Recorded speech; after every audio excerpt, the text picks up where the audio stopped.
Hi, everyone. It's Dr. Ramani. Welcome back to this YouTube channel that takes on all kinds of issues related to narcissism. And as you can see, I keep shooting in different places. I've been telling you, life's been a little bit upside down for me, but I hope you can hear me and see me okay, because that's all that really matters.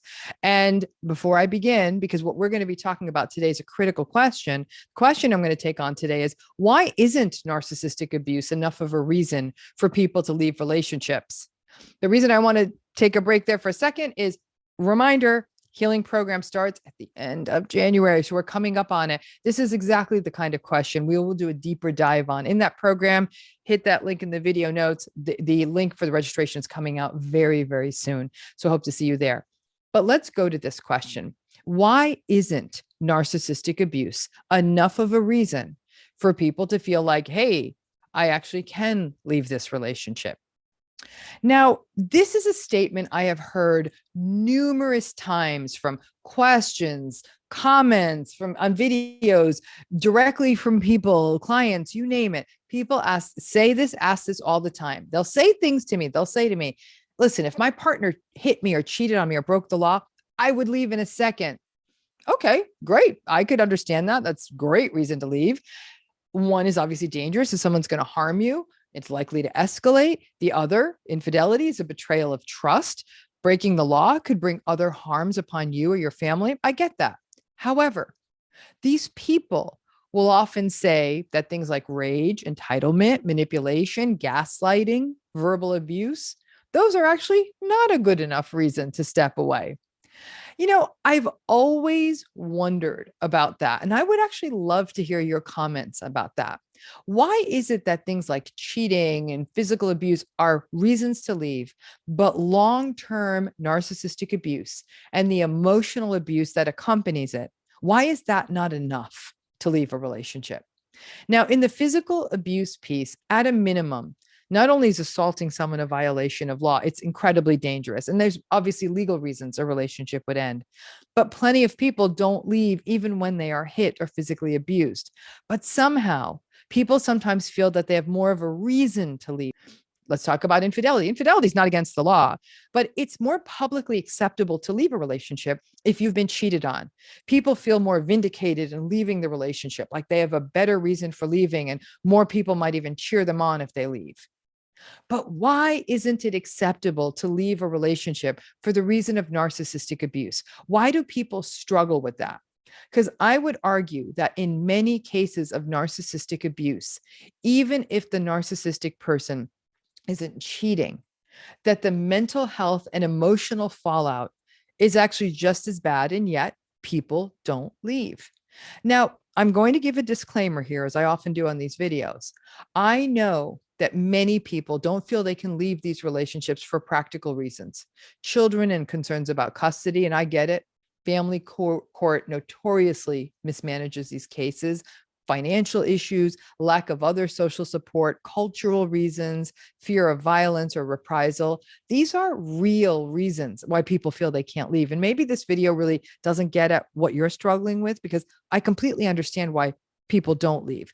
But this video is really for people who may not have as many of these concerns, or maybe they do, but they feel that narcissistic abuse in and of itself is not a reason to leave, and isn't at the level of infidelity or physical violence, which would be societally or even personally permissible reasons to leave. I think back to a time, at least in the United States, where there had to be fault for a divorce.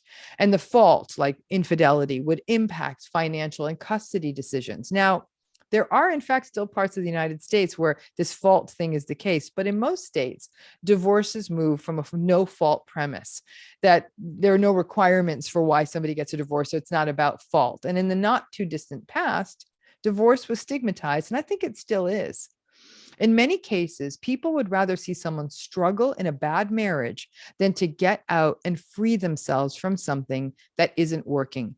It really is sad how much we value blind endurance and suffering in a bad situation.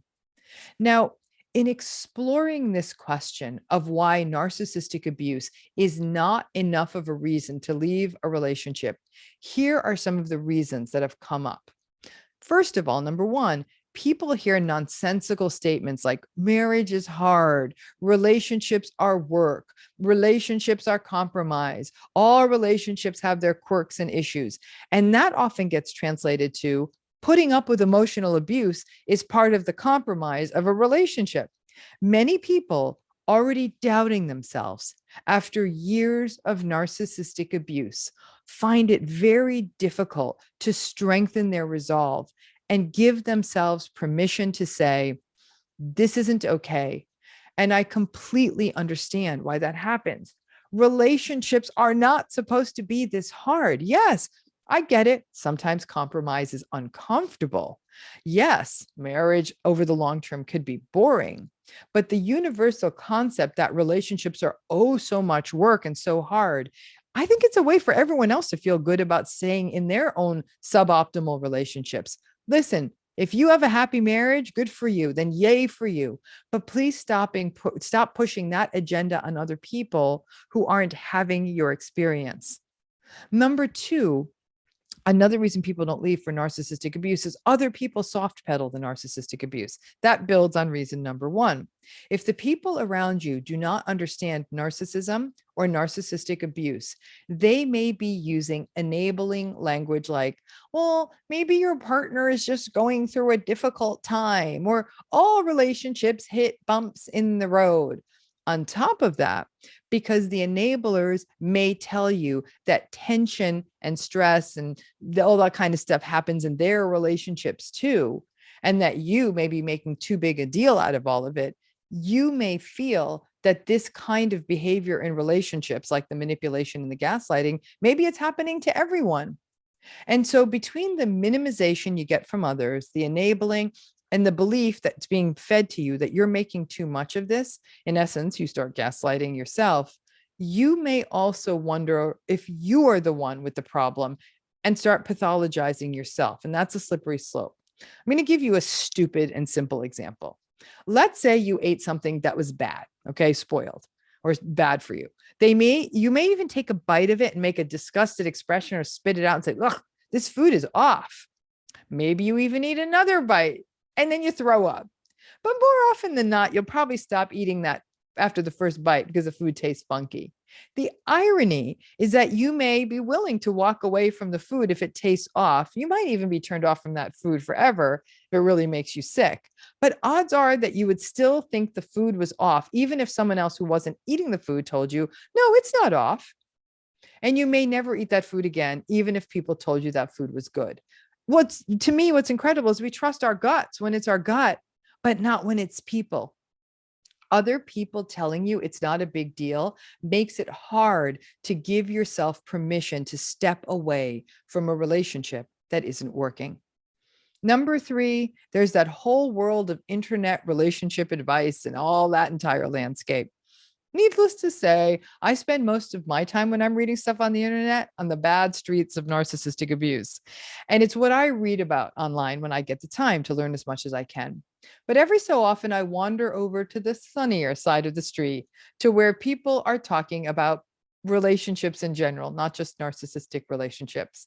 And a lot of that discourse is about making time for gratitude and talking about your shared hopes and aspirations with a partner, and date nights and communication, and the idea that arguing is good for a marriage.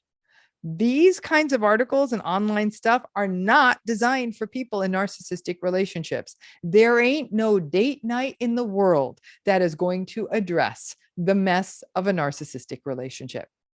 Reading these articles can also bring up shame for those in narcissistic relationships who are reading anecdotes about people who are arguing about emptying a dishwasher, but then they figure it out. But then you compare your gaslighted narcissistic mess of a relationship and you start to wonder, what's wrong with me? Why can't I just talk it out with my partner like the people in the article are saying? People in narcissistic relationships may read these well-intentioned and chirpy relationship articles, often written by freelancers who don't have mental health experience, for health and wellness type sites. But rarely do these articles give a disclaimer that says, hey, all of our little cheerful, lovey bits of advice do not apply to a narcissistic relationship. A recent article I read said, Make sure you thank your partner 10 times a day. So, okay, imagine you in your narcissistic relationships start thanking your partners 10 times a day. It's the equivalent of putting jet fuel on a campfire. They aren't going to say thank you back to you. It won't improve the relationship. And you will, in essence, be emboldening their bad behavior because they will view your gratitude campaign as a sign off on their behavior. And good luck finding 10 things to thank them for. Number 4, there's hope. There is something that feels, I don't know, permanent when really big ticket relationship problems like infidelity or physical violence or other massive betrayals happen. But with the rest of the narcissistic stuff that happens in a relationship, the cognitive dissonance and the trauma bonding mean that hope keeps the illusion alive. I have always heard people say that, yeah, my relationship is terrible and uncomfortable and invalidating, but at least they don't cheat on me. At least they don't hit me. And remember, some narcissistic types, especially the self-righteous ones, often don't cheat. They get their validation by proclaiming their loyalty and morality from the rooftops. But when the big bad things aren't happening in a relationship, there is always that hope, sort of in essence, future faking yourself, that things can change. Ending a relationship, relationships that end, especially divorces, feel like failures to people. In essence, turning relationships, or we believe relationships have to be these horrible endurance obstacle courses where you get a ribbon for finishing the race, even if your body and your mind are shattered. Ending an unhealthy relationship is courageous. When a person comes up to you and says, hey, I've been married for 40 years, 30 years, I've been in this relationship for 30 years, I'm not sure that the relationship is congratulations. It's, are you happy? Is it healthy? This is another reason that people often don't leave. There is some bizarre virtue we place on people being relationship closers, sticking it out until someone drops dead. Listen, I envy and tip my hat to those who have long-term, successful, happy till death do they part relationships. But those folks are no better or virtuous or strong or compromising or wise than anyone else. They are just lucky. Or they may not be carrying the intergenerational wounds that hamstring so many of us. Narcissistic abuse is a fantastic reason to leave a relationship because there are some things we know. It'll never change. It will get worse with time. And yes, the limitations of children, finances, culture, stigma are duly noted for the reasons why people cannot leave these narcissistic relationships. Frankly, a healthy relationship that doesn't have a narcissistic person in it, even if there's infidelity, has a better chance of a healthier outcome than a relationship with no infidelity that has a narcissistic person in it. I know people care about what other people think of them. Sadly, in our twisted world, it's easier to sell the story that you left because you were physically harmed or you were cheated on. It's a lot harder to feel supported when you leave because of narcissistic abuse or psychological abuse or emotional abuse. All the systems in our world are unable to recognize that these forms of abuse may be equally lethal to a person.